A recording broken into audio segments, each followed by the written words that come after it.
So Hawaii is a terrible place to have telescopes because we have to fly all the way from Los Angeles to here, and then we have to stop by the beach before to go mountain. It's terrible. I feel terrible having to do it. One of the other nice things about coming to Hawaii is that it is a lot like some of the places we see in the solar system. This is basalt. If you remember, basalt is one of the main components on the surface of Mars, and it's the thing that comes out of volcanoes. The Hawaiian Islands are huge volcanic islands, and this is a lot like some of the places on Mars. And now we're heading up the mountain to go to the telescopes.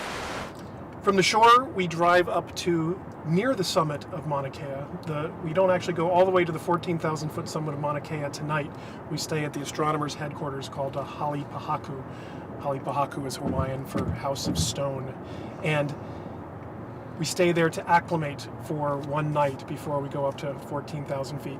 It's only about an hour drive from the shoreline and the beautiful views that you can see over here up to that 9,000 foot Halipahaku, where we will see instead cinder cones and lava flows and perhaps even some snow this time of the year. So it's quite a quick transition that we're going through right now. Up there in the clouds is the summit of Mauna Kea. I say in the clouds, but it's really well above the clouds. From the summit you can look down on the cloud deck below, and we'll have nice clear skies up there. In the foreground you can see some of these cinder cones that are dotting the side of this volcano. It's no longer a majorly active volcano, but it certainly was once, and it certainly will be again at some point.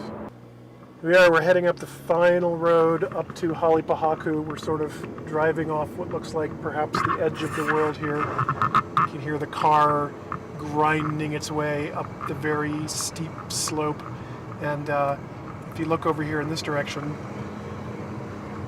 you can see the volcanic top of the mountain. All of that is basalt and cinder and ash. And eventually we'll see the telescopes peeking out up there, but not till tomorrow, and we're heading up to the summit. Here we are at the astronomers' base camp, Halipahaku, 9,000 feet, big speed bumps. And this is as far as we'll be going tonight. We'll have dinner here, get some sleep, try to stay up late, sleep late tomorrow morning, and then head up to the telescopes tomorrow. This is what the dorm rooms that the astronomers stay in look like. Pretty exciting, isn't it? Okay, so we don't stay up here because it's a nice resort to stay in. We stay up here because it's the only place to stay up here. The view outside the window, though, you can at least see where we're heading tomorrow, up the hill to the summit, where all the telescopes are. And over here is the main building where all the meals are served. I'm whispering because astronomers are asleep day and night, and you're never sure who's going to be awake or asleep in the room right next to you. So you just always get used to whispering, whatever time of day it is. It's a lot colder up here than it is down at sea level, but it's beautiful. We're here on the slopes of the volcanic summit. You can see in the distance Mauna Loa, the other big volcanic summit on the big island of Hawaii. And you can see all of these red cinder cones in the landscape. The clouds that we drove through on the way up are well below us now, and it looks like it's going to be a beautifully clear night for observing tonight.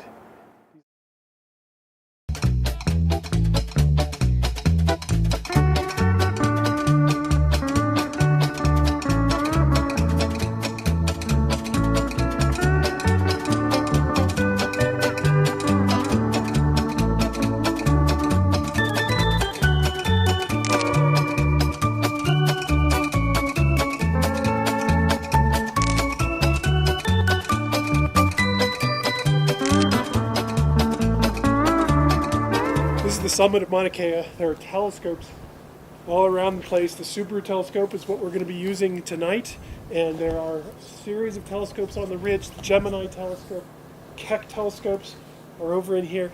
It's a spectacular place to do astronomy. It's 14,000 feet. We're above a lot of the Earth's atmosphere. We're above a lot of the clouds. It's dry, it's clear, it's a beautiful night. We're going to discover hundreds and hundreds of new objects in the outer solar system tonight. Sun goes down, we open up the telescope, and it's a spectacular view from inside the telescope looking out the slit. But that's not where we are. We're here inside the control room all night, and it's actually much less exciting than it might seem.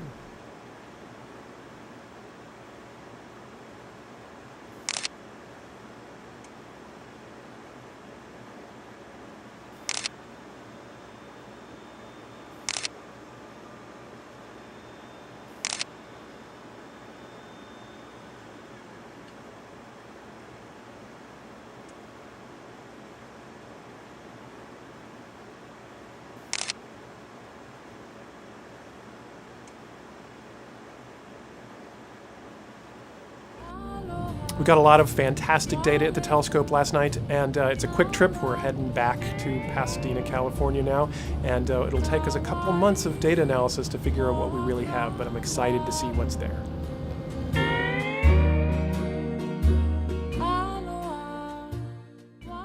Back in my office now, a single night on the Subaru telescope is going to keep me busy here at my computer for a while. What we're looking for in these data are these very distant objects in the solar system. The way we find them is we're looking for the things that move.